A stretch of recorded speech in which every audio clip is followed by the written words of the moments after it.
Okay, good morning, America. Good afternoon, Europe. Good evening, Asia. Good morning to Latin America as well. Afternoon to Africa as well. Uh, Wanted to do a quick, it doesn't have to be quick today, actually. I'm not on my normal time, usually morning Europe time, but for reasons not today. I'm going to go right into more refined charts than I showed yesterday. Uh, Bitcoin transaction stats, um, the value versus fees versus what miners actually make, and how does all that play into the price. See if we can figure out any hot tips versus where the markets are or where they'll possibly be going. There's a few. So here we have price. I showed this yesterday. This is a little bit better, a little bit more refined. I got price on the right-hand side now and value transferred on the left. All right. This is full transactions. It doesn't matter if it's an exchange making an inter-exchange payment or miners making an inter-wallet payment. It's gross transactions. All right. Keep it on linear scale. We can see that, again, 2013, you boom. 2017, you boom. These are daily values, okay? So did 46 billion, 50 billion a day on the Bitcoin network in 2017, 2021. I remember it was the first $1 billion transaction at this time. One transaction, $1 billion. Not necessarily this day, by the way. This is just the high. I don't remember the day it was. You see where price is. All right, so we have some booming days. And then where we are today.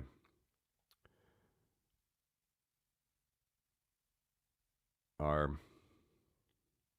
Bitcoin on JPEGs sort of started here. Ordinals, BRC started here, moving all the way up into today. Have the halving. This is the fourth halving. Bitcoin went down to 3.125 coins per block. These are dollar values in green. Dollar price makes sense to show. All right. And so when you have big bumps in the price, you also do see big bumps in transaction values originated. Okay. On a quick glance of the daily, all right, these are all daily transaction values. Clearly, 2021 is still the max. All right. The highest days, 300 billion. More than that. What was the top exactly? Nearly $400 billion of coins transacted through the Bitcoin network in September 2021. Now, quite low values per day. All right, quite low, relatively speaking. All right. But how we can perhaps figure out if there's some irregularities or the price could be going. Let's look at different windows. Now, I showed trailing 12 months before. That's also helpful, but actually a 30-day window is even better. All right, so again, keep this on linear scale, same value transferred. We're now looking at trillions over 30 days, okay? So let's look, the sort of best pure top we had was 2017. It's not exactly a top caller, right? 30-day window, but once price starts to fall, values per transaction,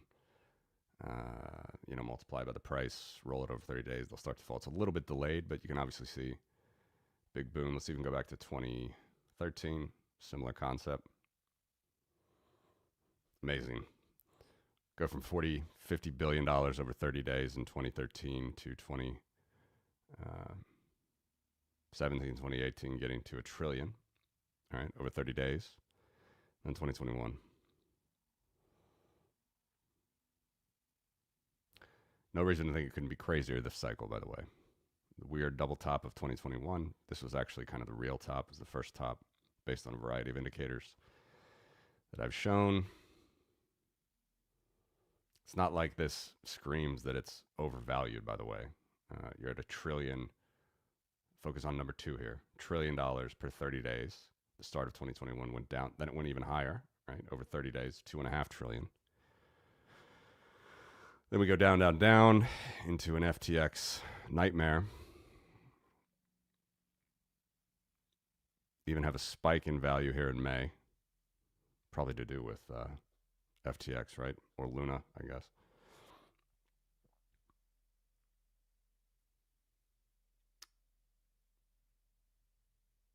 The top here was actually $3 trillion. $3 trillion over 30 days. All right. Not great top callers here. But certainly when price is elevated, this number gets elevated. When it comes back down quickly, could be rough times. But look at that reversed again. Hard to know. But it's still interesting to look at these numbers, I think, relative to today. So now I showed trailing 12 months yesterday. 30 days, I think, is going to be a little bit more helpful. Good morning, Felix. Or good afternoon.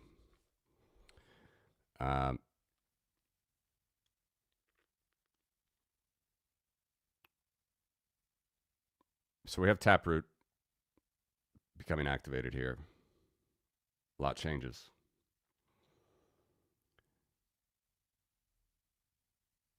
Transactions can be more efficient, though.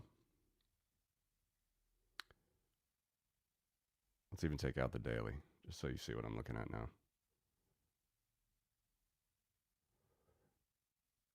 Mark a low of about 160, 170 billion.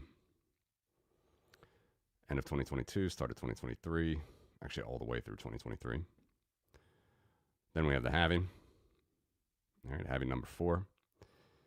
And as you can see, as price has risen, ETFs were even approved at the start of last year, 2024. We just have this constant rise, which honestly, if you look back in the history of Bitcoin, we haven't ever had that. Right? Even if you look at 2017's nice perfect top, it really sort of in dollar terms, the transaction values just appreciate accordingly.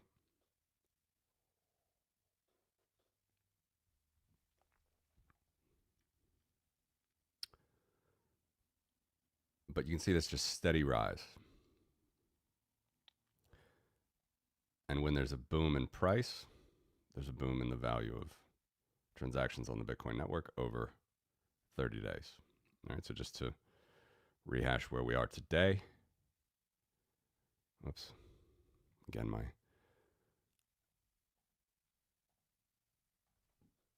code is giving one wrong day, but that's all right. Roughly September, $750 billion. All right, over 30 days.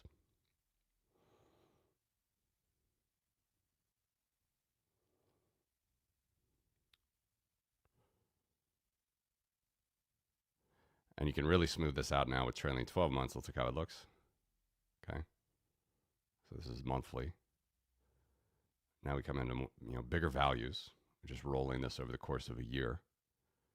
All right, so 2021 is still way ahead of where we are now as far as dollars transacted on the Bitcoin network. Lightning Network was active then, right? Lightning Network started here, was available to be basically bootstrapped here, August 1st. Was it August 1st? I'm already forgetting, August 3rd or something. Someone remind me. For some reason I thought it was early August. I guess it was late August. 2017.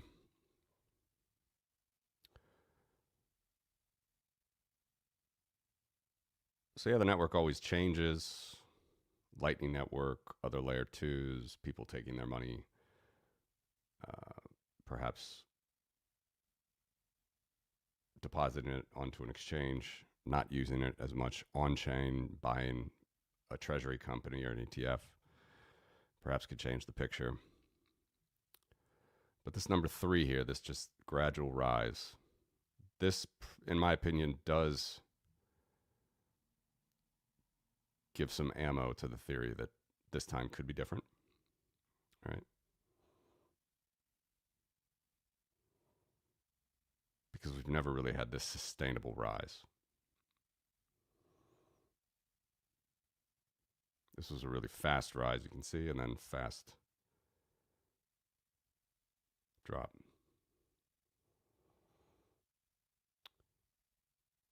So we're at about $8 trillion. And remember, 8.3 trillion. Remember, Fedwire, which is the most economical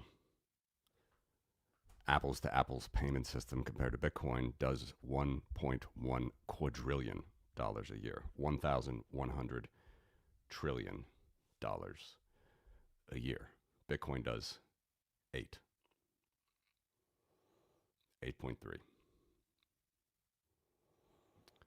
And I show these again just to try to remove the Malox moments. Helps me be calm. Hello, Satoto. Good morning.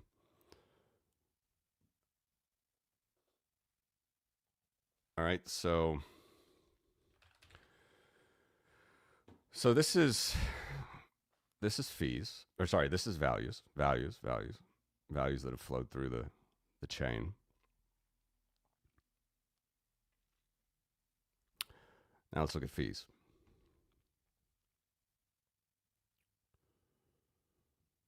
Same thing, starting with daily fees. All right, we're looking in a factor of millions now. I did that. Whoops, did that wrong before.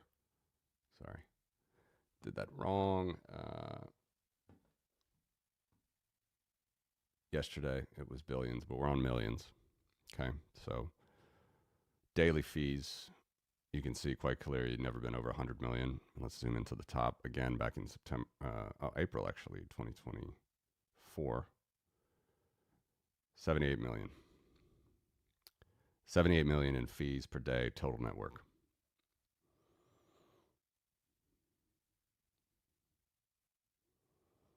Now,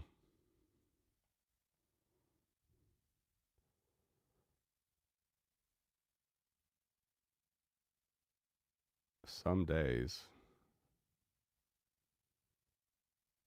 most days actually, not even a million, recent days. Okay. So let's see, again, if we group these in more sort of logical ways, 30-day fee value, if we can see some interesting things, and of course we can. Let's go back to 2013 first, which is extremely small, but I'm zooming in. All right, double top. Of course, 30-day fees are going to be a pretty good sign of, topishness. Not exactly going to call when you should sell. Maybe if you're really watching closely there, but not exactly going to call it. But the extreme divergence from the norm should give pause. Okay. So we went up to 350 million in fees for miners over 30 days at the end of 2017. Which, interesting, was even higher than 2021. 250 million was the top. And then once the ordinals BRC stuff started, which is here, precisely here, I remember this time well. 120, 330, 290. So we went through some explicit sort of booms and busts in fees. And now we're just chilling along again. Not even a million a day. Not even a million a day. 500,000.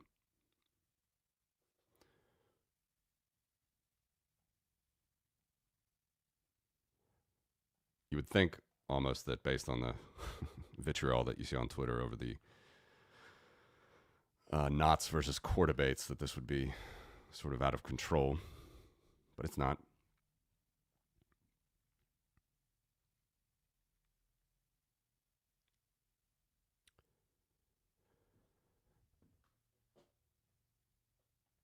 But what I do think is very interesting is, fees represent, obviously, congestion in the network. Okay, people want to use block space more than perhaps is the norm. Obviously, over 30 days, you're going to see fees rise. Okay, it didn't happen or doesn't happen that often. Happened, of course, here back in the day, 2013. Then happened, through some cycles here. A lot of debates.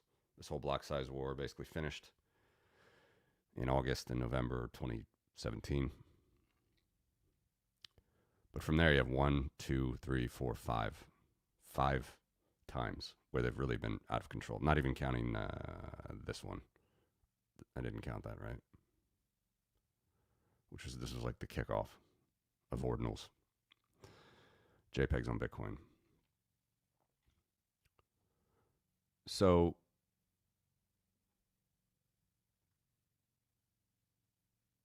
again, just trying to get comfort for where we are with price now. You can see price here across this chart.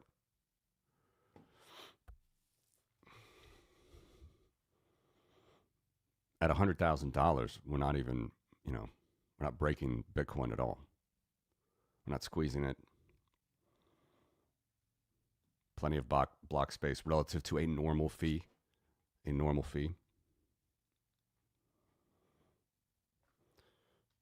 So again, I guess you can look at that two different ways, but I would look at this as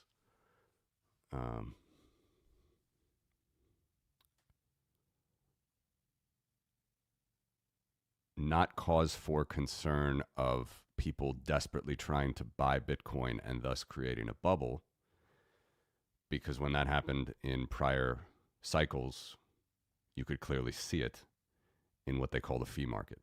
Fee market, I've always agreed with Conrad Graf. It's more like it's a confirmation market. You don't call the thing that you pay the market. It's not a market for fees. It's a market for confirmations. When people want to get into the Bitcoin blockchain, they want their transactions included. You pay fees. So fee market is always a terrible name. It's just stuck. But the confirmation market of Bitcoin is not stressed at all right now. Not at all. Not on a daily, not on a 30-day basis.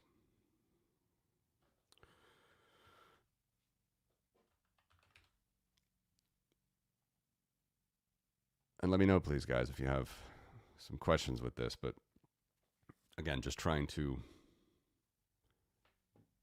take away the mailbox. People like to read the fee market or the confirmation market many different ways, but just simply looking at it,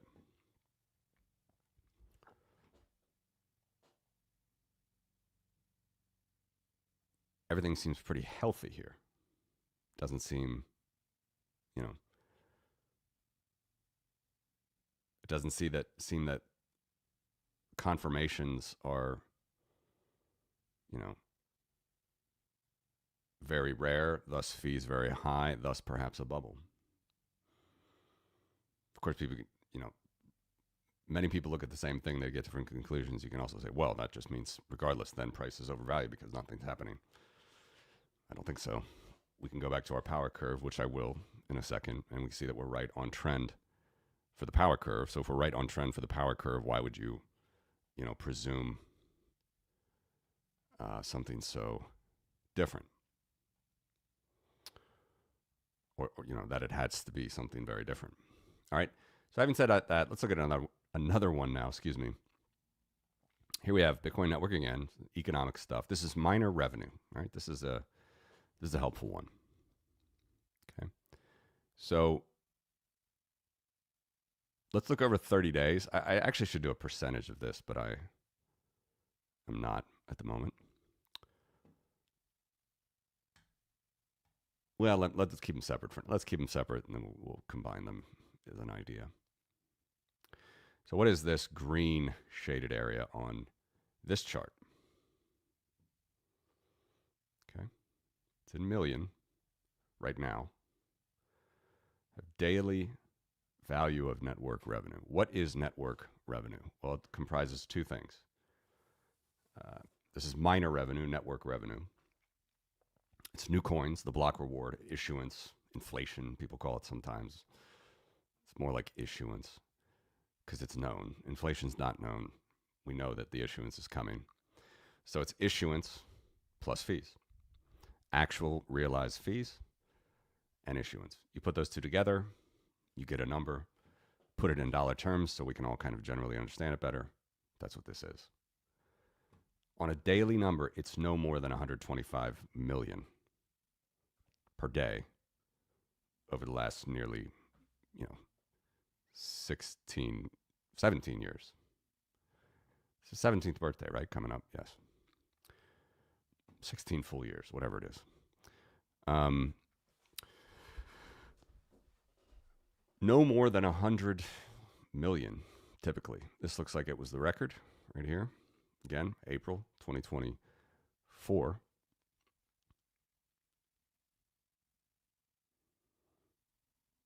$104 million. We did not hit that again. So the record for miners, based on price and fees and block reward, is $105 million up for grabs to mine Bitcoin a day. That's the record. Of course, as the price rises, this number also rises. This is completely logical. This is nothing. There's no secret about any of this. But it's, again, just to look for some sort of hot tips of where maybe we could be going. See how we nicely, just a beautiful top here in 2017. Followed very nicely. Same thing. You're going to see these numbers generally correlate. Then here it's interesting. From this past cycle, specifically the halving. Look at the halving now. You see what's happening? It even happened before the actual halving.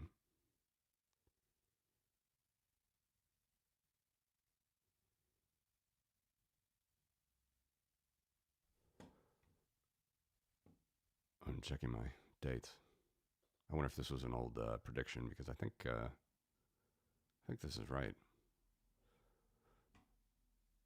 I'll just do a quick search.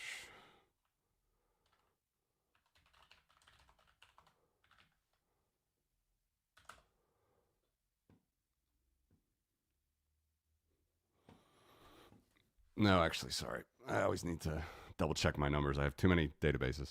I'll redo this. This was a planned number. It actually was April 19th, so that makes more sense. Here's the halving. Here's the halving date. Let me get us set up there. I can easily do that. 1 second. 1 second.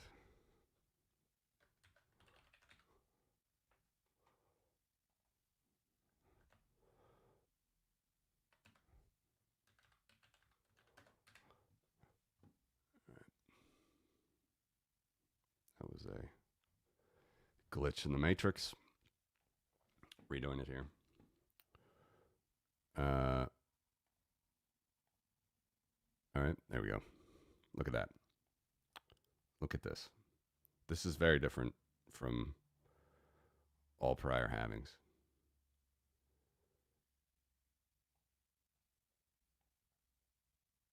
Well, maybe it's relative, actually. Look at this one back in 2016. Drops way off. 2020 halving. Drops off, but not nearly as much. This is what the one I was thinking about. Didn't really affect it as much. But I will show you over the long term. This does make a difference over the long term. So watch this.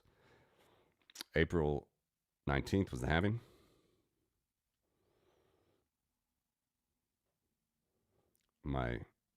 It is April 19th in my system right now. So here's a daily value. Now let's look at 30-day. Okay, dropped right off after the halving. Now let's look at TTM, trailing 12 months. It goes like flat here even for a long time. To be clear what you're looking at, it's just total miner revenue if you academically took every single coin that they would earn in fees and inflation, issuance, rolled it over a year. So what you see here is a very interesting little, it's like it got sawed off the top. You see that you had a big boom here, boom here, boom here. It falls. It's normal that it falls, right? After these big booms in price. But then here, where we're just sort of building up until today, we have this really interesting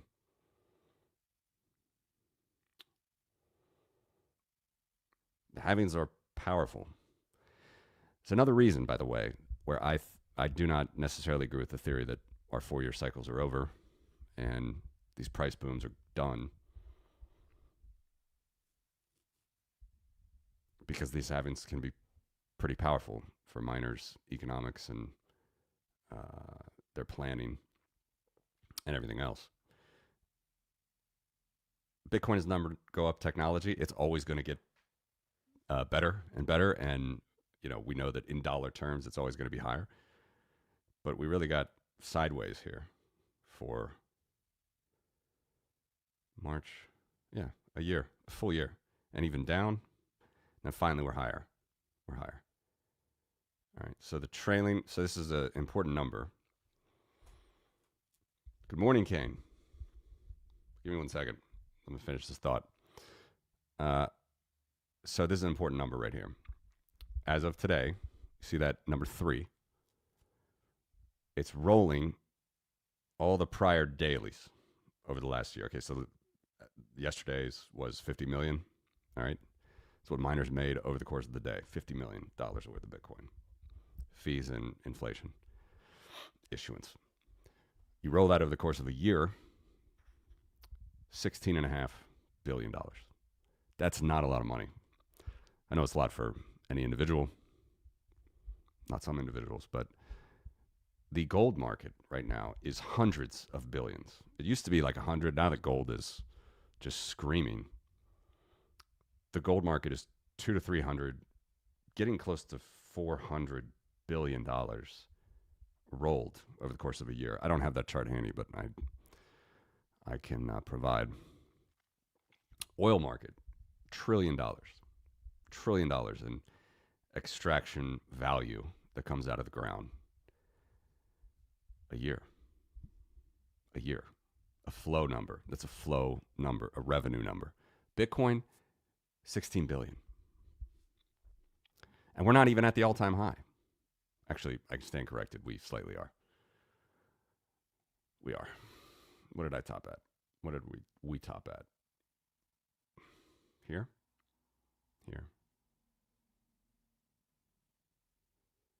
1684. 1684.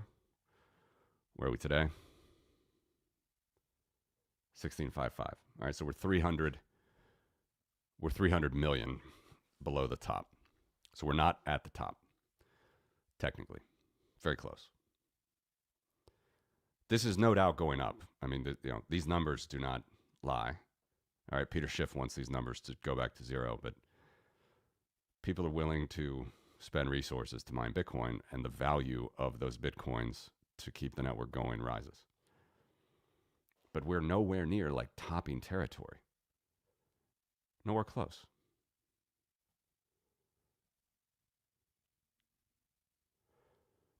$30 days maybe a little bit more helpful again.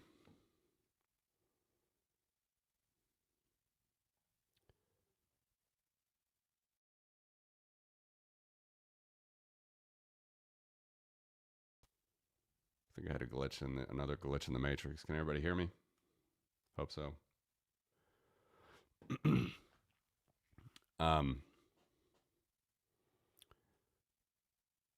So the 30-day numbers. Let's take off the daily. Let's look at the 30-day mining revenues. Okay, so what miners make over 30 days? All right. $1.2 trillion, $1.7 trillion, again $1.7 trillion, $1.9 trillion, $2 trillion over 30 days. Sorry, billion. Too many numbers. $1.2 billion, $1.7 billion, $1.9 billion, $1.9 billion, $1.8 billion, $1.9 billion. Now we're at $1.6 billion. $1.6 billion. All right, remember, gold's $300-400 billion market per year. Oil, $1 trillion. As far as what Bitcoin does relative to those markets, very small.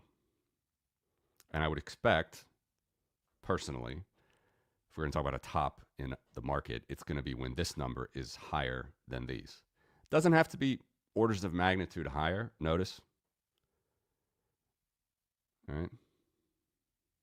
And notice like the mid-level, all right, just before the halving, which would be, remember the last halving was here and we had a boom in 2019 summer. This was not as high of a bump, this green line you see, as this one. This one was huge. Big run up to this halving. Anyway, long and short is I do think once you start to look at these numbers economically, you can, again, take some comfort that we're not at nosebleed levels. Doesn't mean we can't go down. Can always go down. But to say that we've topped in sort of the short term or midterm, I don't necessarily see it.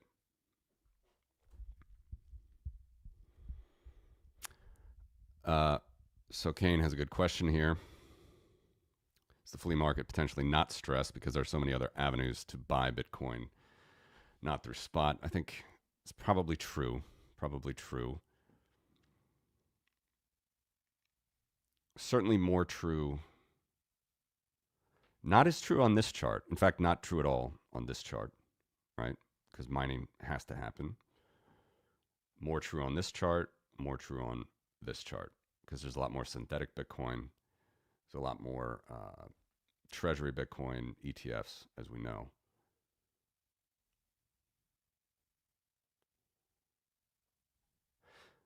But again, just to keep it simple, I'm a pretty big, if it ain't broke, don't fix it type of person. So let's just look on the log scale.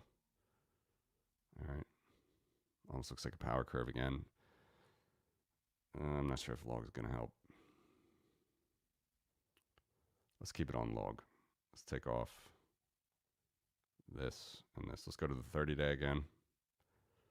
All right, so this 30-day transfer value, but people just sending around Bitcoin, obviously. A couple $100 million worth of Bitcoin here.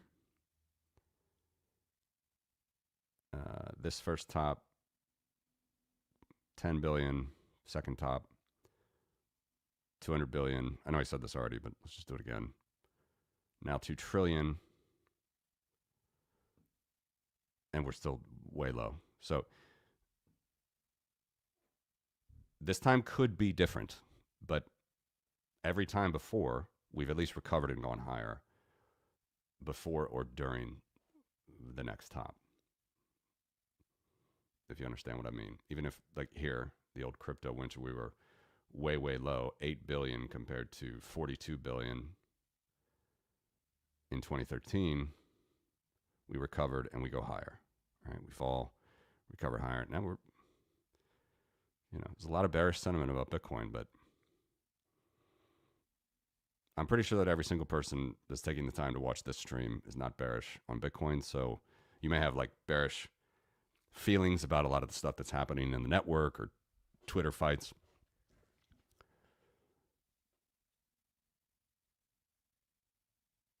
I'm pretty sure that this is going to blow off before the next or during the next bubble. Personally, I'll be very surprised if it doesn't blow off and we just sort of, sink in price for the next year. I would be surprised. It's one answer. Last one. Okay, so this is essentially here, same chart, right? Let's give you a rolling numbers so you can understand. Again, this is sort of the headline number.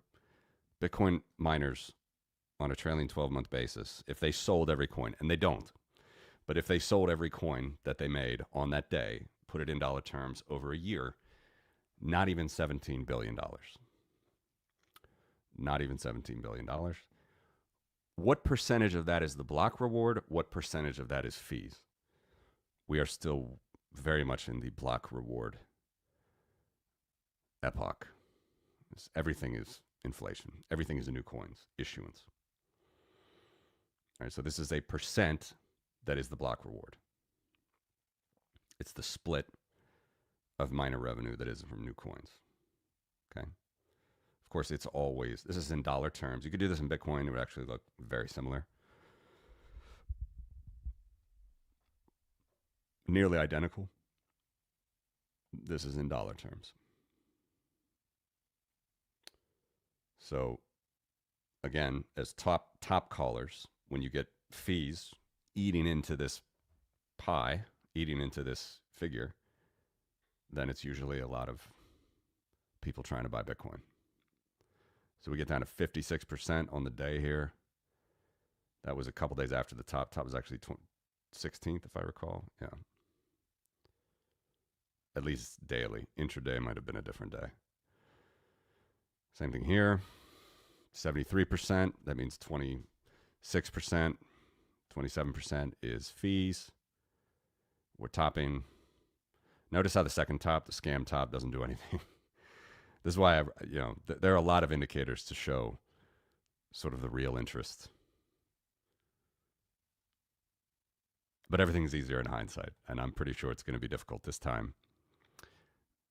This is a little bit different. Again, we have a lot of activity here around the halving, around ordinals coming online, which is here, right there.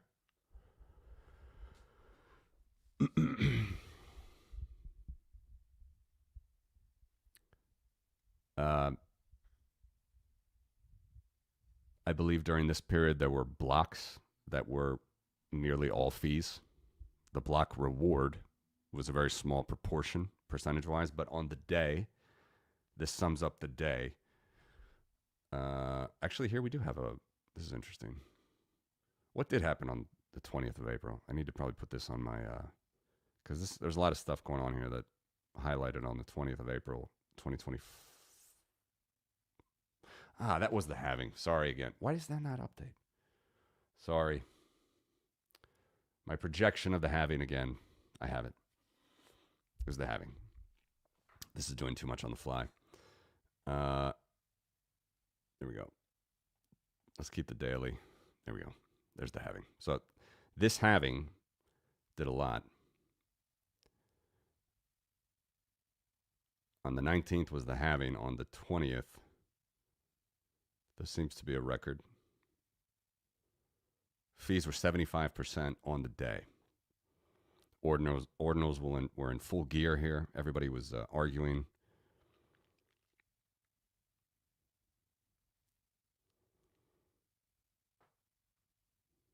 This is the record so far.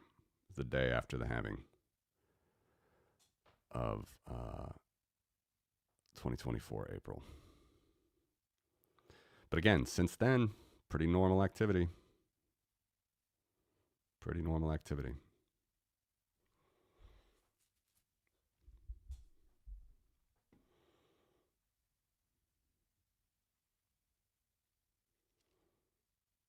%99 of the block reward 2 days ago. This chart I only have a day late for obvious reasons. Yesterday, 99.2% of miners' revenue was in the form of new coins, new Bitcoins. Only 0.8% in fees. Now, this chart will have to go to zero. The green shade will have to go to zero by 2140, 2141. But, we're talking generations of economic game theory to play out here.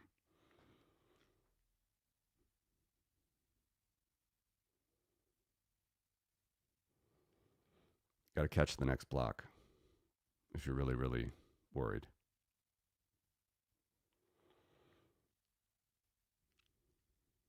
In other words, don't focus on catching the next block. So yeah, that was a record actually. The halving was the record.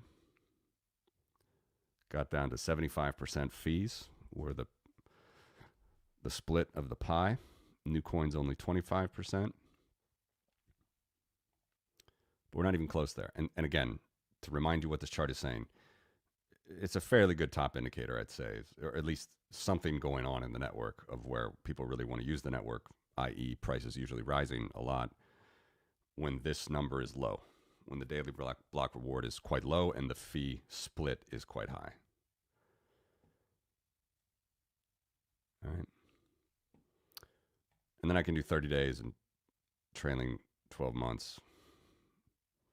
maybe not as helpful. Sorry.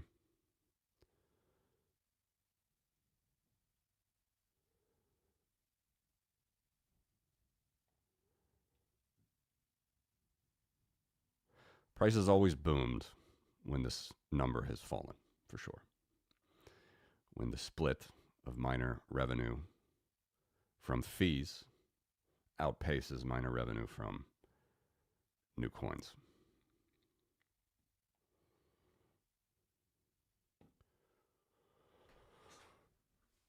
So, why did I choose to, again, show you those basic econ charts? Because I know people are getting worried, calling tops.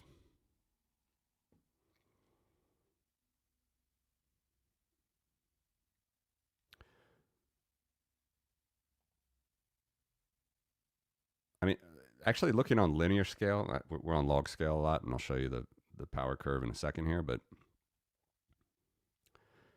right, linear scale can help here because look, even if you go back to 20, let's go back to, this is the best. Oh, that's interesting. Dollar terms was so hard. So small in 2013. Didn't really matter. But typically we're not topping unless this thing is way low.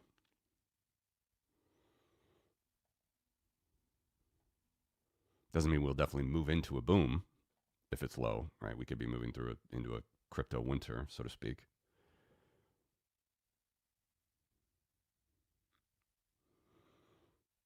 But if we now go to our power curve, which in my opinion, 90% of Bitcoin's price action is simply due to the curve itself. All right. Let's take it off. Everything here. The dotted line is kind of how the curve has evolved. The solid line is the all-time curve. All right, so it's more volatile, more things to figure out in Bitcoin's life in the early years, but really from 2016, you see these numbers are almost identical. These lines, by the way, because there's so much data. Yeah, we're just chilling along the power curve. Nice little boost this morning. I pulled it in at 114, over 114. I know this weekend was nerve-wracking to some people.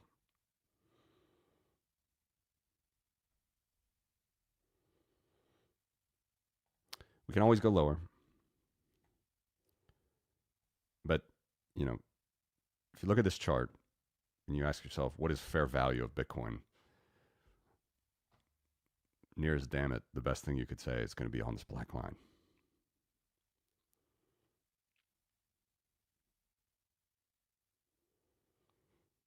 It's extremely low probabilities that we have a hyper Bitcoinizing event, even with the geopolitical craziness in the world, even with Donald Trump's influence over the Fed, even with wars, which, as every follower of mine knows, is pretty. We think about that a lot here in the Baltics.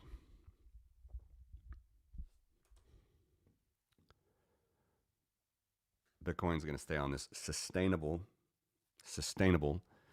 power curve, which is curved and not a straight line on log scale like exponential is, which can be pretty volatile. That is exponential curves. So I don't want to lecture too much more. I don't know if you guys have any questions or comments, but my message is remaining the same as we move into this fall, hopefully with some excitement. It's always exciting when we pull the power curve up. Remember, every time this green line, green shaded area, that is price, is above the black line, we're pulling the trend up. We're pulling it up and we're making it better for future projections. Every time it's below, we pull it down. So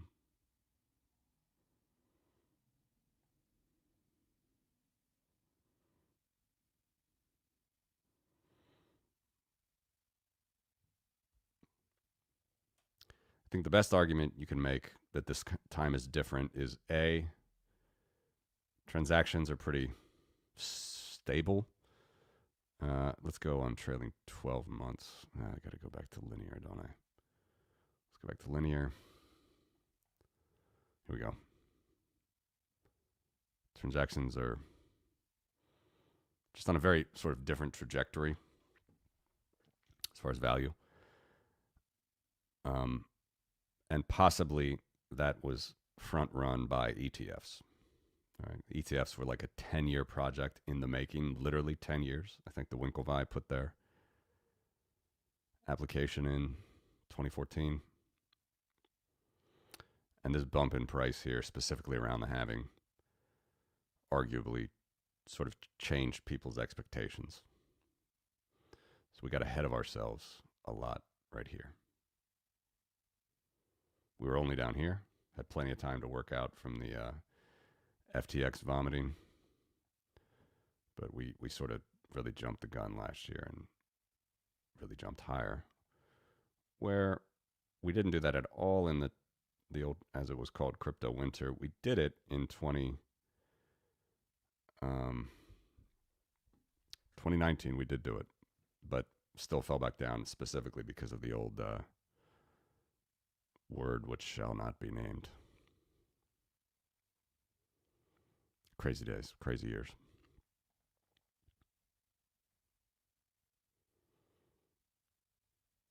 So again, a few arguments to say that, yeah, this time is going to be different. It's going to stay along some more stable trajectory. First of all, when you ask someone, what is that stable trajectory? They're not going to tell you the power curve because they probably haven't heard of it. So that makes me think that it's not going to be stable. And secondly, again, why count out some of the euphoria if it hasn't broke yet? Every 4 years, we still have it. We still have this fall left to go. I'm not saying it has to be this fall. Maybe it'll be this winter. But I'm not going to dismiss another pump until we fully get through that cycle.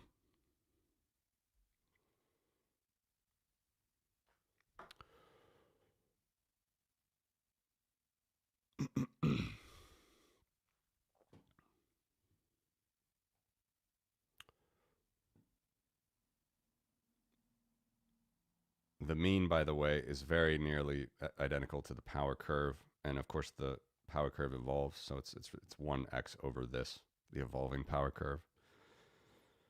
All right. This means if you take all the observations of price above trend, under trend, above trend, under trend, it's slightly more than 1. All right, so it makes sense, pretty close. The median, however, is quite a bit lower. All right. This is the 50th percentile. Okay.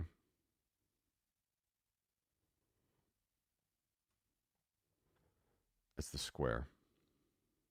Is the median.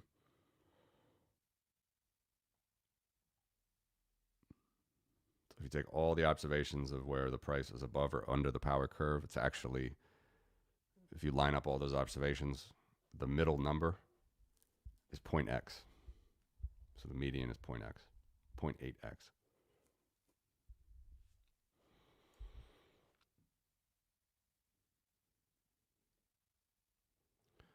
It's the same as the 50th percentile.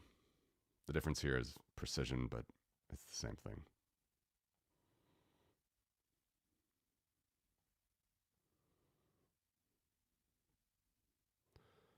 You can see my numbers are slightly off of the median versus the 50th percentile. Like $2 off, but it's rounding. And there's our trend. Hello, BTC for plebes. I like it. What a great character.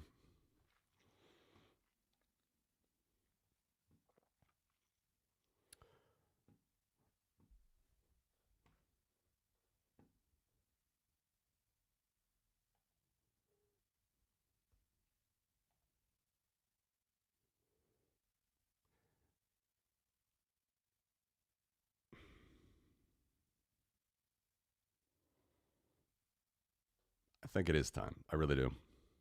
You'll know when this starts to really go a little bit wacky.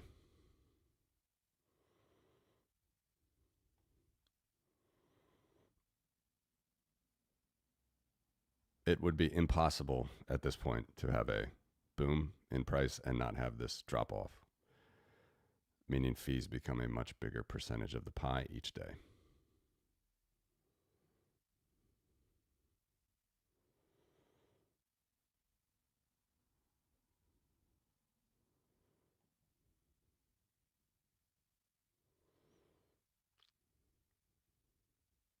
This gives me a lot of confidence.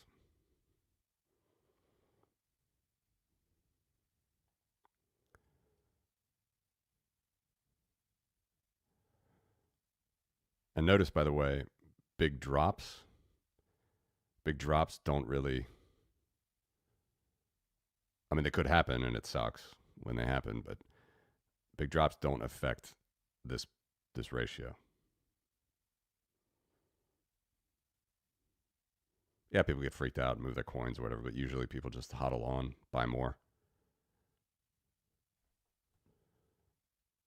I think it's pretty clear we're out of the FTX, Terra Luna madness. Peter Zion saying Bitcoin is $17,000 overvalued. At $16,000 on Joe Rogan. Right here.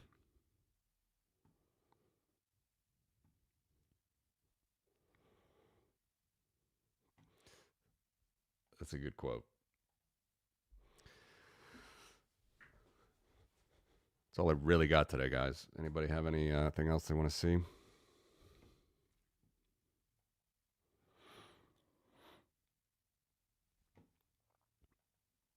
I can pull back the Fedwire number just so you see it. Let me. All right, so again, did I refresh this chart? Hold on.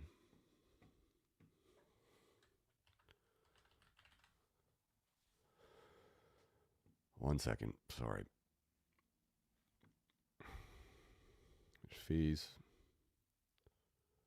Here's transaction values.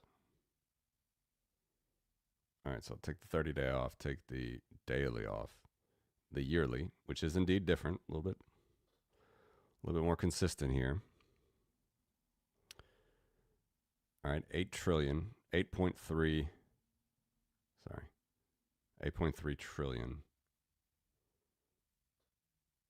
as of September 2025 going through the Bitcoin network is not a record.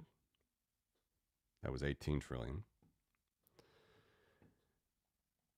And we are nowhere close to Fedwire. All right, this is the dollar. This is dollar supremacy right here. This is, Fedwire has numbers through August. Obviously, don't have September numbers yet. But there you see that 8 trillion Bitcoin TTM transfer value, transaction value, that's going to match this.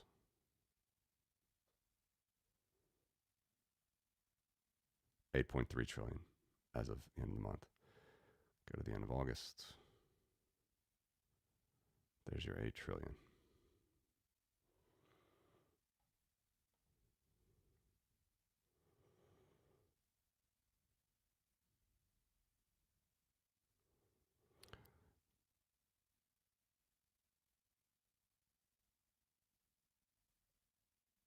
It's just nothing goes in a straight line, right? There's going to be ups and downs. I think we're on a pretty good trajectory right now. Down is good. Down is better. Down means we're getting closer to 1, which would be matching Fedwire. Only 145 times smaller than Fedwire at the moment. 8 trillion versus 1.1 quadrillion in value.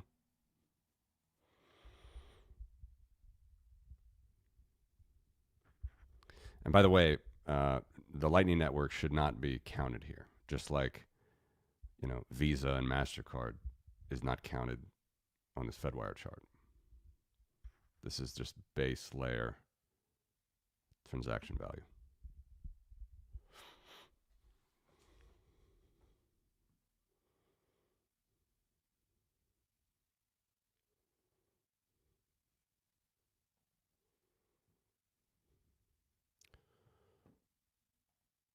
So we got time. Not much to worry about. If I took off this, there's your trailing 12-month figure that we have on the other slide. Okay? Which is here. And even if you look at daily, again, nothing to write home about at the moment. Nothing to write home about.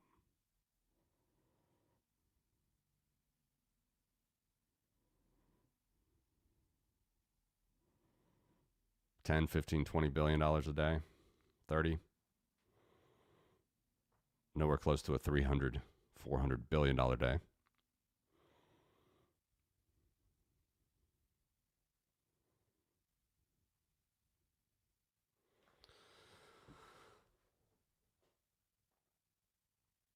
Just let me know if you want to, or what else you want to see, guys.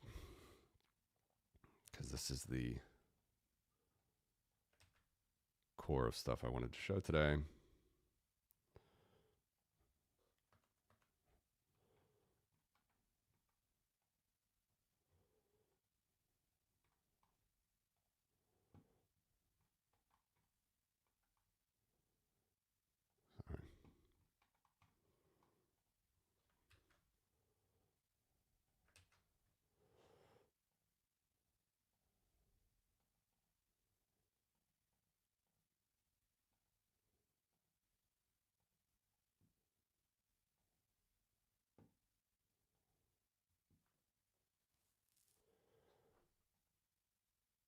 Hello, Roshima. 200K BTC, I think, is reasonable. Yeah. Power curve is your best bet. Again, power curve does not tell you time. Does not give you a specific date. It just gives you ranges. So let's take off this stuff. Let's take off here. Let's look at 6, 7, 8, 9.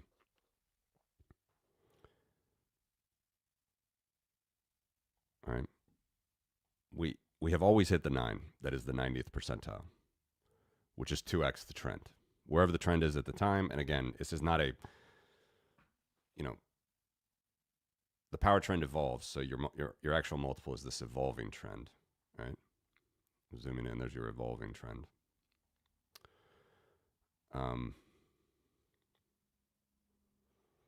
So I'm just going to leave. I'm going to take off the all-time trend, which is a nice smooth line. Just look at the evolving trend.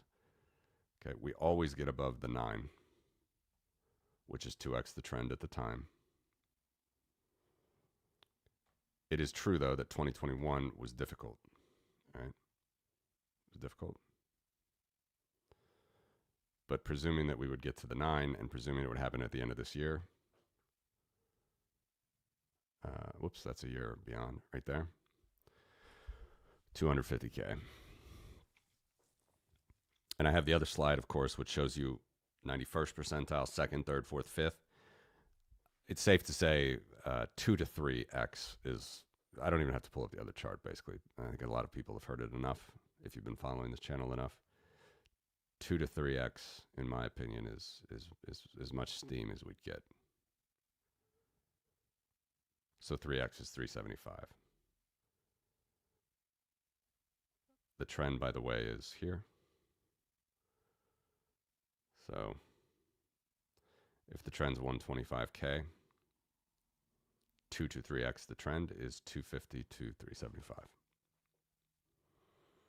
And the 375 is like extreme. Good morning, Midwest Picker. Good morning.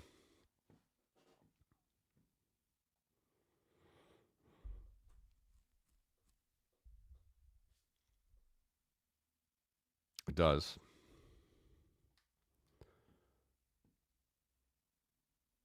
It does look like it wants to bounce. It's also a very unloved bull.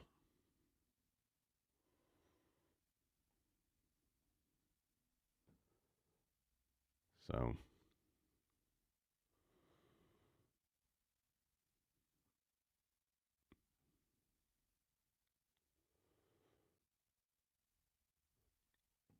the good thing, the most important thing about this curve is, in my opinion, again, I've said it so much, is Bitcoin is such a new technology. It's a new network. It's something that just,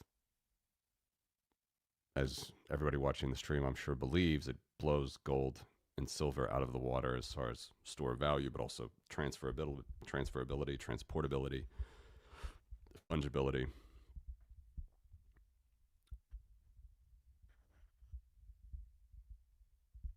But what you should see, what I see when I look at this chart, is more adoption. It's more people just understanding that, look, the best meme in Bitcoin is everybody gets the price they deserve. So as it goes up and up and up, and more people understand it and understand it, more people will buy.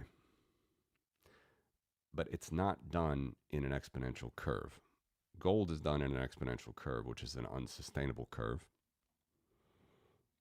You can be prone to large booms, large busts. Bitcoin does have booms and busts, but it always recovers very tightly around this trend. And this trend is representative of network adoption. So again, I think that's the best thing to sort of keep comfort if you're worried about Bitcoin dropping 20K next week. It could drop 20K next week, but then you just got to look at these percentiles and see, okay, it's going to get down to the 30th percentile.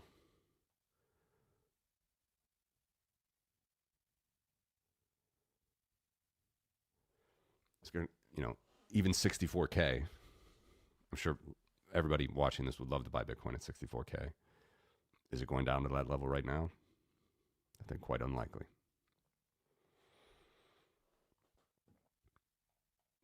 Likewise. Very much so.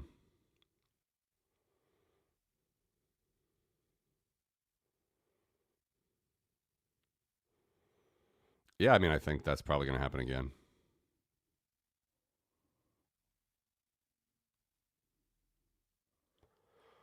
Shitcoins pump.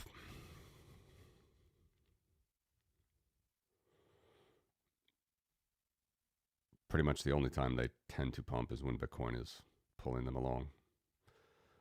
I know that there's a few coins where people can prove me wrong there, but well, Ethereum, for example. It was a very Ethereum summer right here. Bitcoin was pumping, but not that much. And then Bitcoin finally caught up here.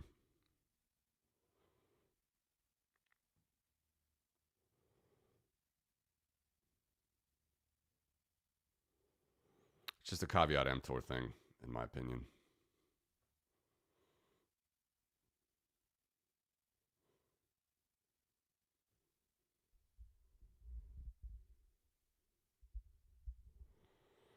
Do you have a top price in mind? Or does anybody else? Just let me know what you're thinking.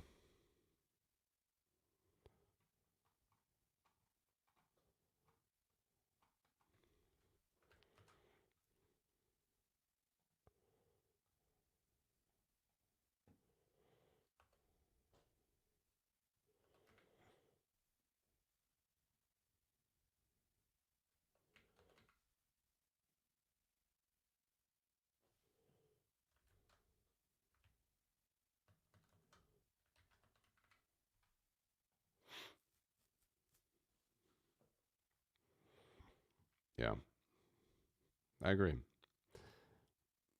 It's so unloved. It's so unloved, this market. People are hating Bitcoin Treasury co's, except those that are making lots of money with it. Um,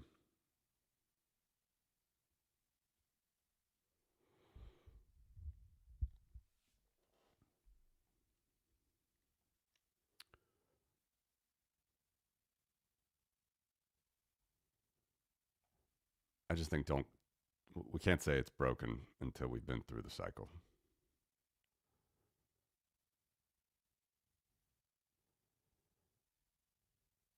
I'm fairly confident that it will happen.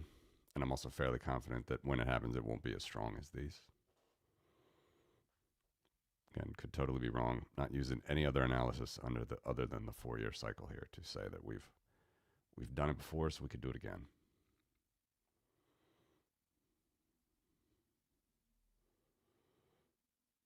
And by the way, if you want to know like long term, we've done this analysis before on the channel, but if you want to go, could pull this out to like, you know, when we finally get to 1 million, all right, which is here.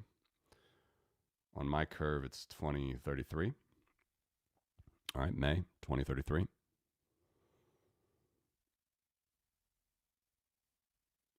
And if you want to look, I'd say probably these bands. We can probably pick the 20th for the even worse, but let's just keep here. 0.5x to 2x, the trend. So the trend is 1 million. You know, depending on where we are in the cycle, I think still you could get down to $500,000 Bitcoin at that point, or 2 million.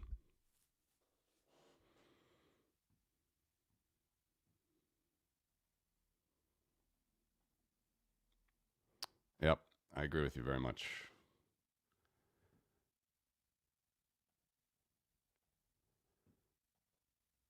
Does anyone want to review the old stock to flow versus power versus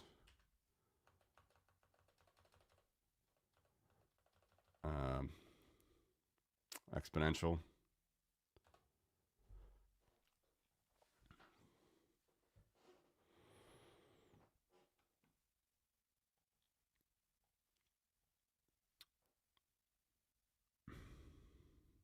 Again, as we get closer, we've really got to start thinking about if we're blowing off. I'll start more detailed analysis like the top 10 percentiles and stuff, but just a reminder.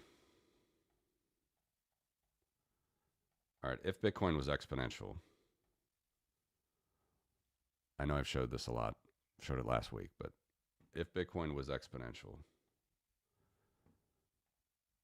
it would not look like this.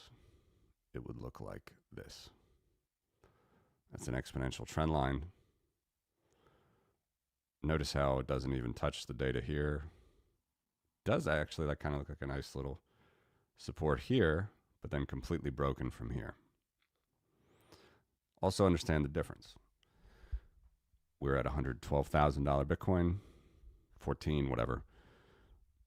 An exponential trend would be 637,000. That would be the best fitting exponential trend for Bitcoin.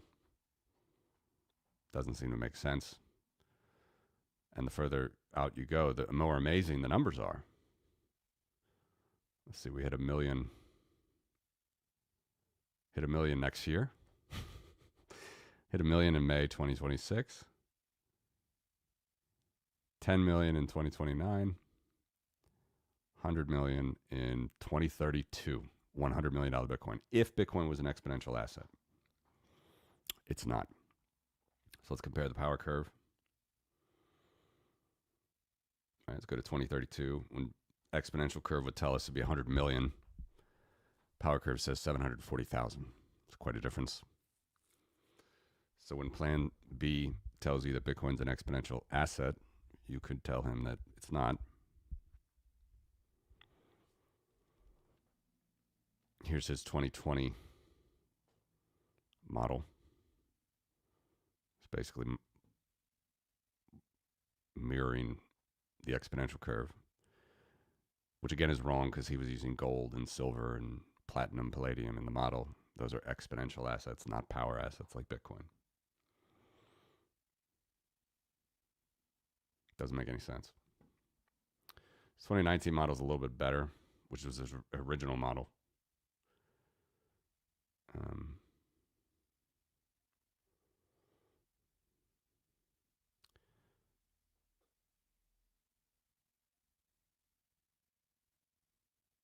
You know, it's one thing to be a model that sort of is a guide to where the adoption of Bitcoin could go. It's another thing to try to like plan the tops and the bottoms or something. It just kind of, if you look closely, right, like it was under the top of 2017, then it was at the top of 2021. You know, who knows? Maybe we do hit this number, right? 800,000. That would be wild. But something tells me we won't. And then if you want to do the actual way to do stock to flow, you don't do any goofy coefficients like he did with his model. So this is just stock to flow of Bitcoin, is the red one. This is what I did. It's nothing fancy. Stock to flow is still a power curve, by the way. It uses a power formula. AX raised to the B. But again, it doesn't look that much different on log scale, but it is. Okay, so even mine is even better, 350K versus his original, which is 780. So there's two things happening there. Why the red line is different. The first thing is I'm not using gold and silver coefficients like he did, which are exponential assets. The second thing is I'm just updating this every day, just like I update this every day. Okay, and as you can see, as you go further out, just for effect, let's go out like 10 years. Power curve 1.2 million. Plan B's 87 million.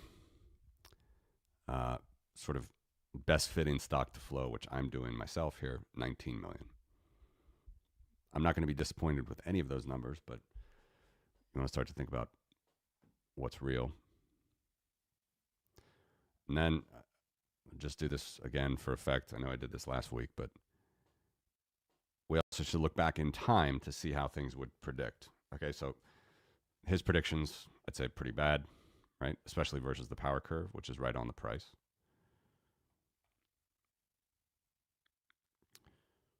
But let's look at this model if we only stopped calculating the data from 2016. All right, so it's here.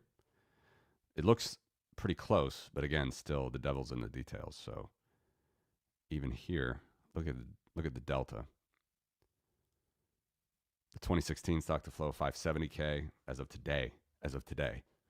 That's what it would predict today based on 2016 data projecting out stock to flow values.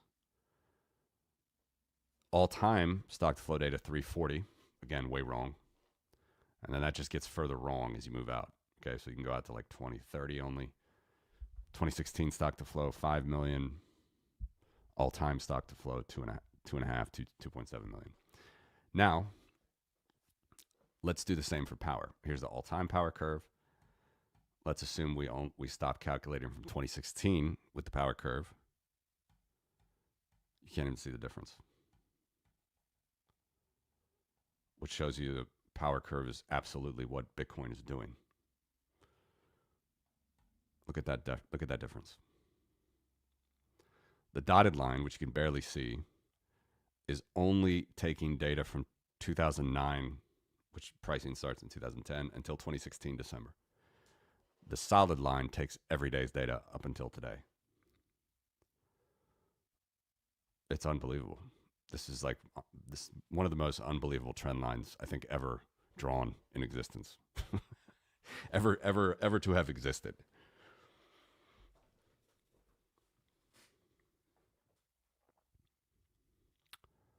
$6K off. So 2016's overvaluation of Bitcoin is only $6K different. And then, of course, the trend itself is damn near price. Not that it always needs to be on price, right? It can be well above, it can be well below. But Bitcoin, it's growing in power. It's not growing exponentially. It's not growing in stock to flow power. It's growing in power in time.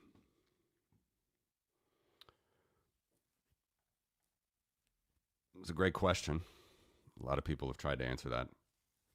You can watch Giovanni's Physics of Bitcoin, Money or Debt. It's also a great person speaking about this. My own opinion is that this is how networks grow. They grow in power curves. So that's natural why Bitcoin is also growing this way.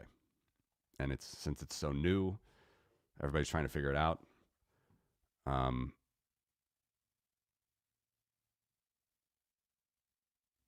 Also, it was unknown, right? Giovanni posted about it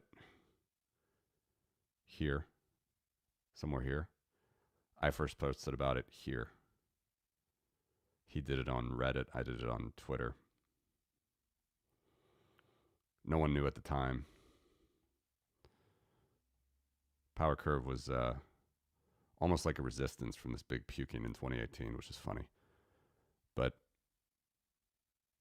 yeah, we just started to see that it was the best fit. And then once you keep seeing that it respects the trend line, you can see, okay, well, there must be something to this idea. It's like cities. Cities don't grow exponentially. We don't explode cities into the sun. We build skyscrapers, we build parking garages, we take taxis. The nature of how cities grow is they actually grow faster when there's nothing there. So London grew a lot faster, actually, percentage-wise, than now. It grows less and less each year. So the growth rate actually declines. That's how a power curve works. So that's my view of why it does it. It's what networks do, cities, organisms. Getting some comments here from Permaband. Thank you.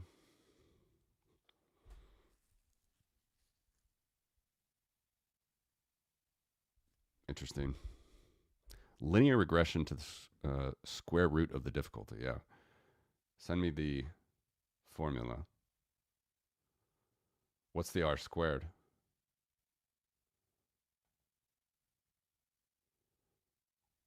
It's very interesting.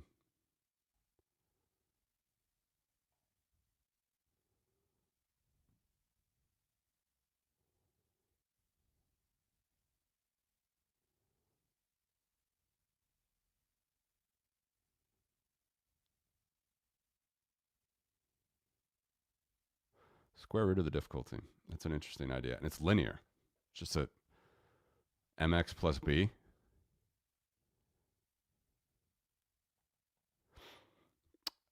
Let me show you gold and power.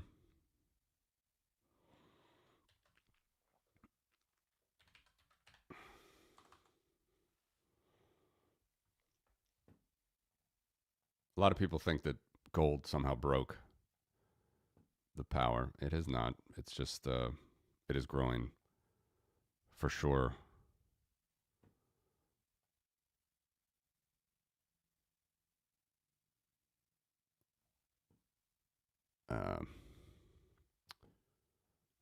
Stronger than Bitcoin at the moment.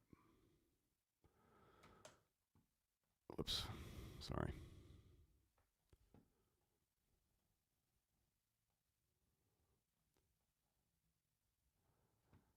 All right, here's gold.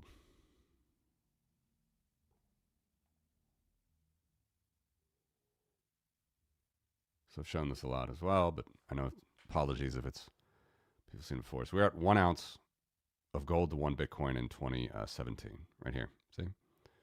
Passed it here. This is ounces of gold per Bitcoin. That's what the numbers are. I need ounces written there, but ounces of gold per Bitcoin. 2017 was 1 ounce. It was like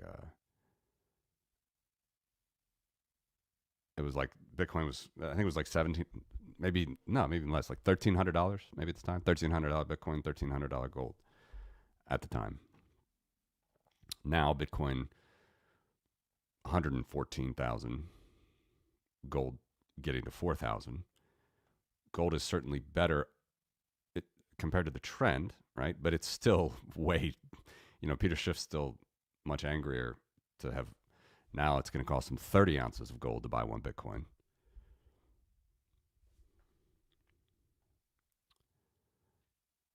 But I don't think this is nearly like dead yet or anything.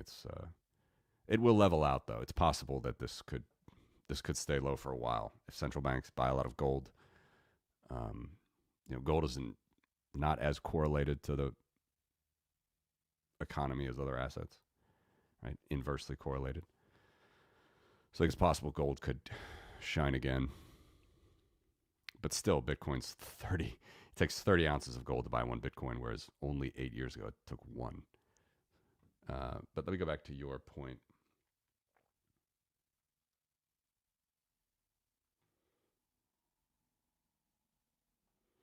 In gold,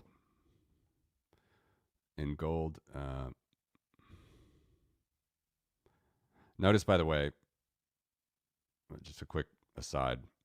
So Bitcoin looks very good in dollars. Like the kink, there's really no kink in this curve. You can see I'm evolving into the extrapolation. It looks almost the same. With gold, it's not true. See how the data, as it's, every day we're really pulling this trend lower. And then we go into the extrapolation and it sort of kinks back up. This is the all-time sort of metric, and this is moving into the all-time, basically. So it is true that gold is doing really well. Obviously, gold is doing really well compared to all assets right now, and even Bitcoin. So anyway, out to the end of the year.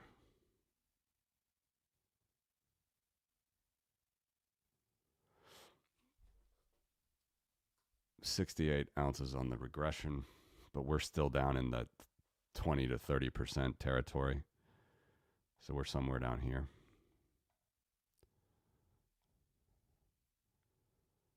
So it's 30 is actual, 30 ounces of gold per Bitcoin, and say by the end of the year,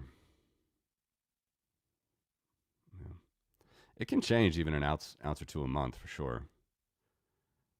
But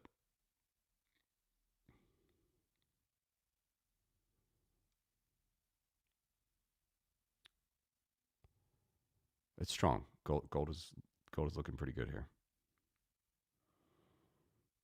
On the flip side, if I were one of Peter Schiff's longtime listeners for 15 years and somehow still never bought any Bitcoin, now would be a good time still. Not financial advice, but historically low. Still way more in absolute terms.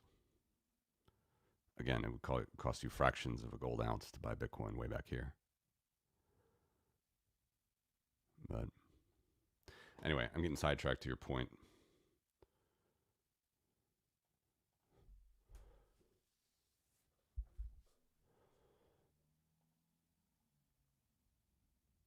Yeah, please do.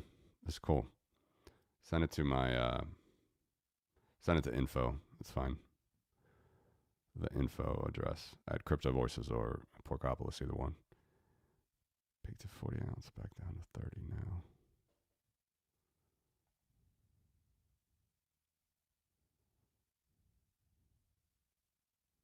Does it look better than mine? You probably don't do the multiples, or I don't know. A lot of people don't do the multiples like I do. It's like if you've seen Cena's or Plan C's quantile regression, that's a nice smooth thing. I just like multiples because it's a quick way to calculate. So basically, as you can see, Bitcoin is, in terms of gold, is in the 30th percentile right now, which is quite low. 70% of observations in terms of gold are higher, which theoretically you would think Bitcoin is undervalued in terms of gold, but gold still screams.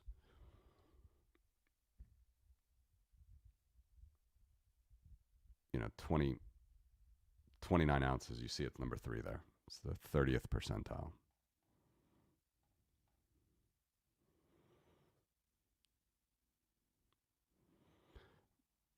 But just back to the point, like,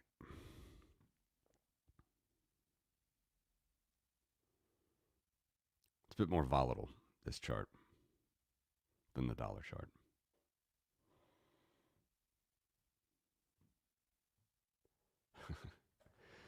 It's just JavaScript. JavaScript, NPM, the app, and Node.js. And high charts. High charts are the template.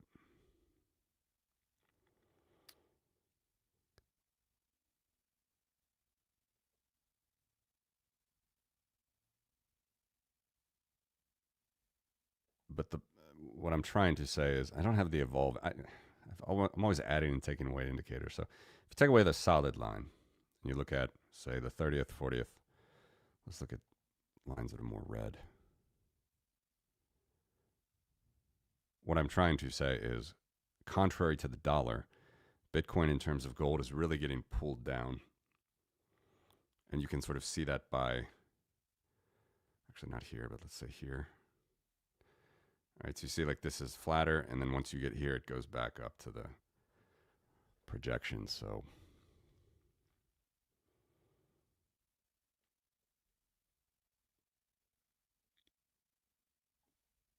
this, of course, is happening because gold is, pretty much screaming relative to what it's done in the last 15 years, 20 years, ever. But like you said, I do think Bitcoin is going to catch up. I do think so.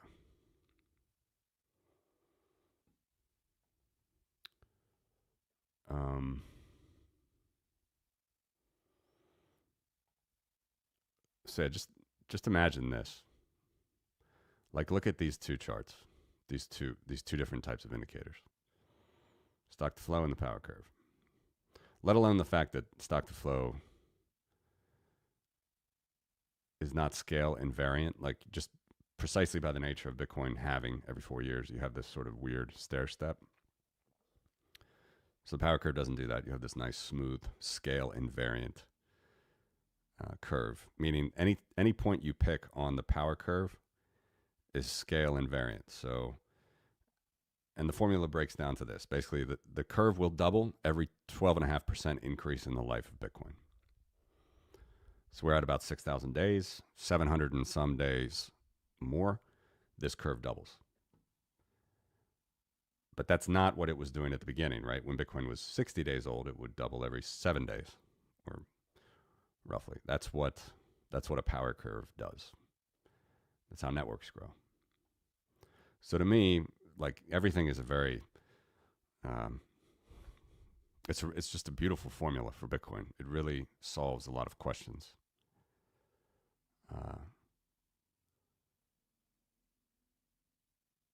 It explains a lot of things, since networks grow in power typically.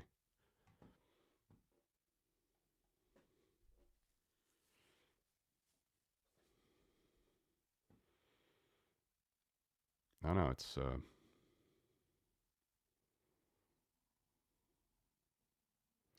well, you'd be surprised, at least what I see.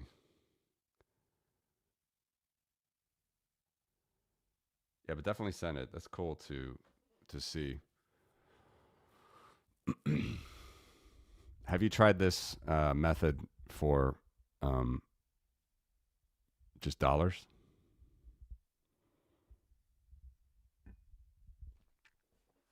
Or is it working better in terms of gold ounces?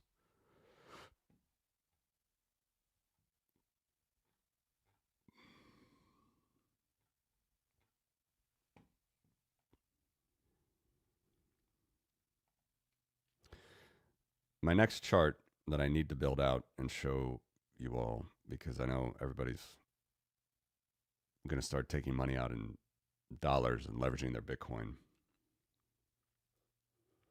Like Bitcoin bonds and stuff.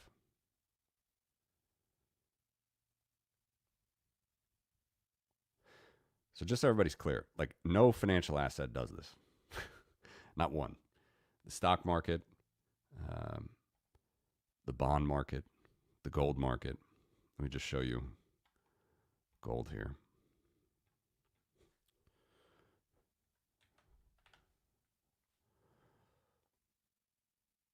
Here's the gold market. Sorry, my charts are very terrible today. Here's the gold market. Log scale. These Kagers don't really, like, it's fine, but let's take this off for now. Okay, here's the trend line of gold price over 50 years. It's a straight line on log scale.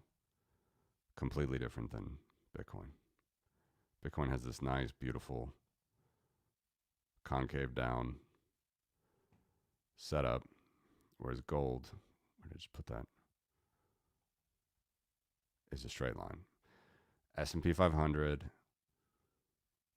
NASDAQ, Apple, doesn't matter. Although I have heard that Facebook might work in power better than exponential, but I haven't tested it yet in full. But by and large, over the long term, everything is going to scale to an exponential curve, which is risky because this is constant growth. And as you can see with the gold market, like you could have thought that you beat the markets here. The Hunt brothers were cornering the silver market here, and then they went bankrupt. But everybody, gold was $850 an ounce for a couple seconds here in January 1980. And then they went into a 20-year bear. And now up. It was a 15-year bull, then a sideways, really until last year, 10-year sideways market, and now up again. But no matter what gold does, I am very confident that gold does not scream. The upside for gold is so limited compared to the upside with Bitcoin.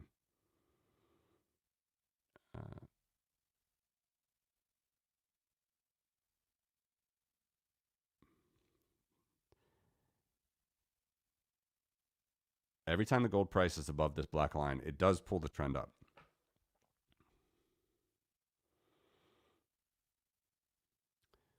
But look at the slope of this trend. It's like 5% per year is the slope of this trend line. Okay. You go out to 2050, it's only $7,000. It's a low. It's nearly is the same price as today, which is way above trend. So,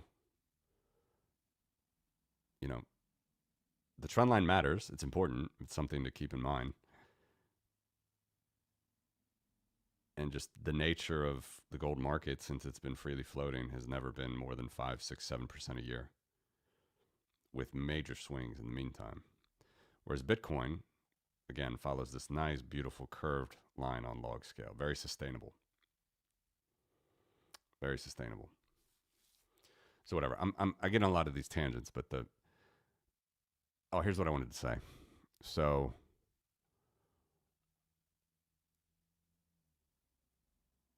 I think it's possible that Bitcoin does go exponential, but if it does, it's probably a bad sign. Like somewhere here, if like we have massive adoption, but then the government says you got to hold your coins only in this address, or you can't withdraw, or this, or this, or this, or this. Bitcoin will still be an asset to hold and to lever up in the centralized system that they want to make. But you'll still have fiat currencies and debt and interest rates. And in that world, it's possible this even starts to grow faster. But then that's a world, of course, that's not like the Bitcoin ethos, because then you get sort of Bitcoin would turn into like a straight line like this. So imagine that like from here, it sort of straightens out. It could flatten out or straighten out or get higher or whatever. That would be the only way that you can sustainably have a lot of interest on Bitcoin. And I would say it's probably not the good way. The more interesting thing is if Bitcoin could turn the whole system into a power curve. Like every Bitcoin envelops everybody. But then if Bitcoin turns the whole system into a power curve, fractional reserve banking and compound interest won't work like it's always worked in the past. So that's a whole nother rabbit hole. I'm trying to think about ways to draw this in a chart, like an example.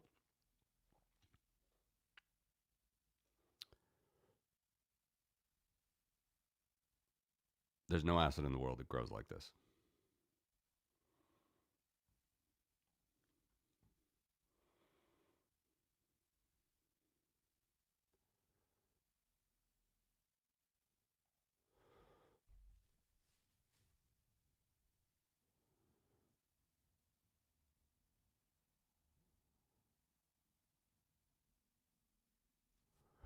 Yeah, that's a good point, actually. That's a very good point.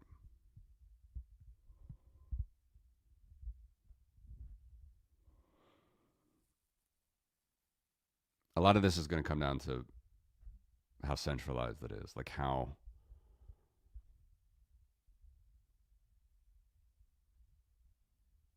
it's very possible that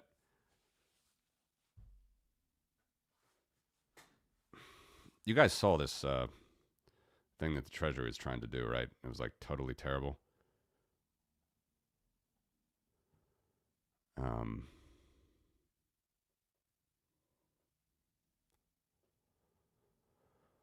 hold on.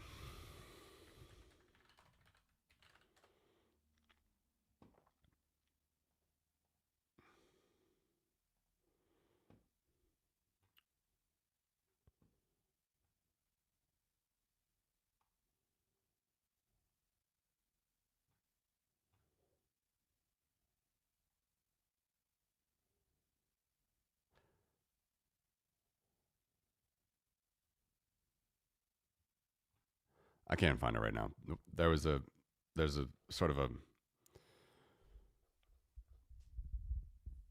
idea out there that was floated by the Treasury. It's not like a bill yet or anything, but that people shouldn't be withdrawing, or if they do, that's only whitelisted addresses. It's the same stuff everybody always worries about. No multi-sig wallets, no extra wallets, just one address. Like it's not only terrible for decentralization, it's worse privacy than the current system. It's like the government will know every address that you have, and you can only have one address. And not only will the government know, everybody who else has access to the blockchain will also apparently know if they figure out that address that you have. So it's absolutely insane. But they're going to keep trying these ideas, right? And if they succeed in that endeavor, then it's very possible that the fiat currency system continues and Bitcoin could go exponential, which is actually probably okay for for Bitcoin holders for a long time. Like the price could either be pegged to the dollar in a new system, but I don't see that happening, or they just people start levering up more and more debt with Bitcoin and interest rates. You have a more volatile system, but since the government is, going to continue to adopt it or have the strategic reserve or whatever, that will keep the price moving on an exponential trend line. So I'm not married to this idea, by the way, that Bitcoin would be a power curve always and everywhere. It could turn into an exponential curve, but it absolutely is not right now. It's naturally not. And that gets me back to your question or your point. Permaband.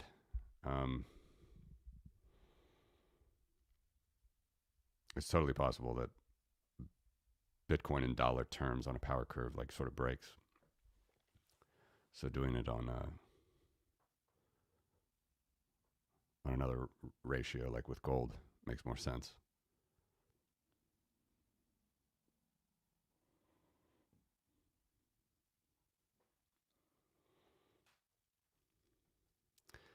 Anyway, we got a little bit of time for that, I think, a little bit.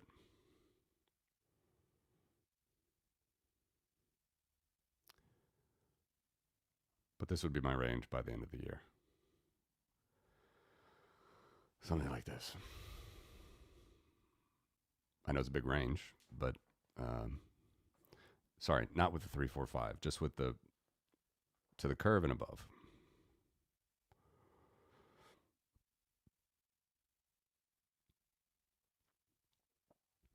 125 to 250.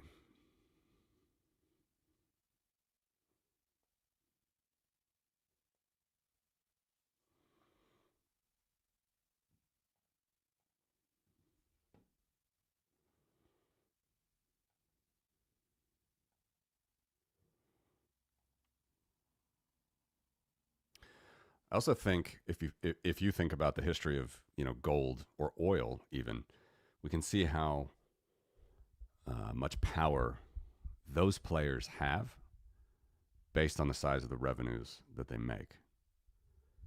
All right, so again, gold, $400 billion industry, oil, $1 trillion industry at least, depending on the oil price, a year, and then Bitcoin is a $16.5 billion industry over the course of a year. Really, really small. super valuable, super interesting, on the radar of every national security agency in the world. And it's only $16.5 billion at the moment. So I think we're at like peak game theory.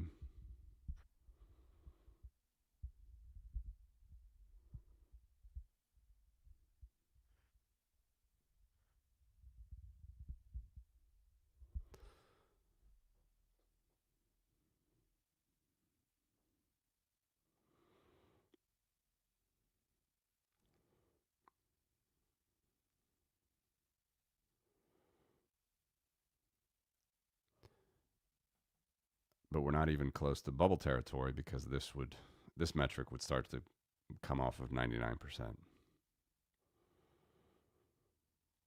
right, this is the block reward portion of miner revenue each day. Only when this thing slips do we have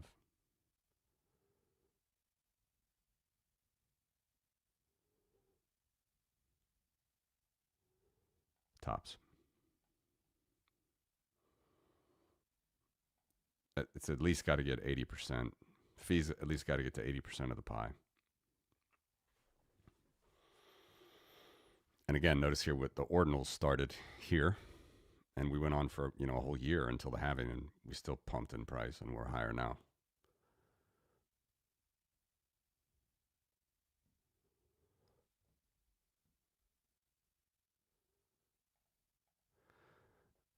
Yeah, I hope it's strong enough. I was in a panel with Peter Todd and Adam back in Helsinki, and Peter was very adamant that some of the solution will have to be political at this point, which I do agree with. I mean, now you're talking privacy issues, private property issues, First Amendment, Fourth Amendment.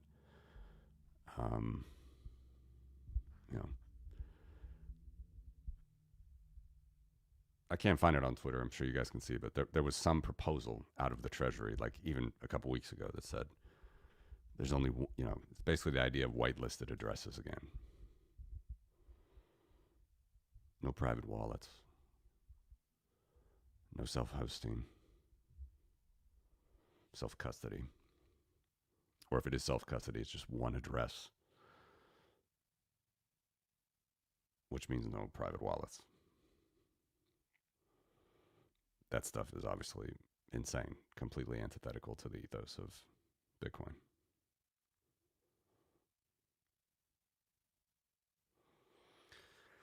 So I don't know, ups and downs, guys. I'm not trying to keep positive with these videos. The point of being positive and showing this chart is we're just nowhere near bubble territory. Yeah, we could go down. But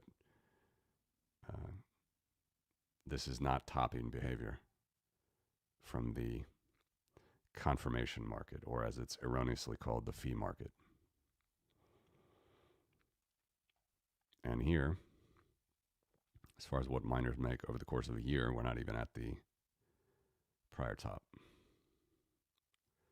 $16.8 billion, we're at 16.5.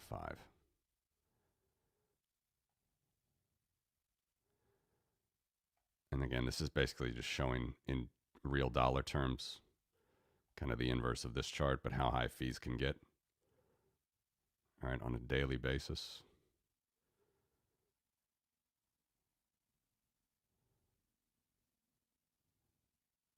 $10 million a day, but 30-day total, $350 million. We're not even close right now.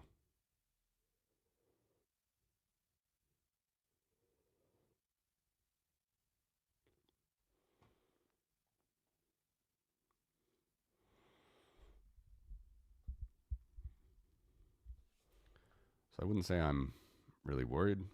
I understand the arguments that this time might be different, but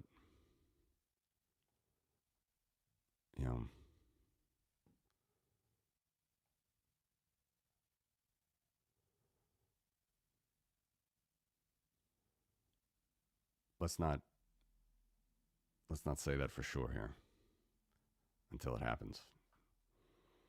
I'm not willing to discount a pump.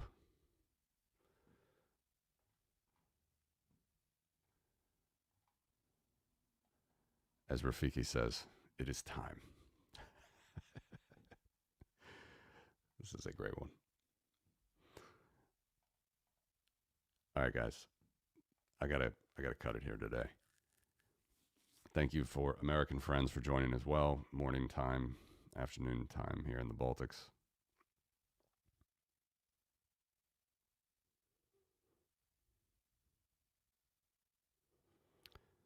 A lot of craziness. Can you imagine Trump 1 was all the way back here?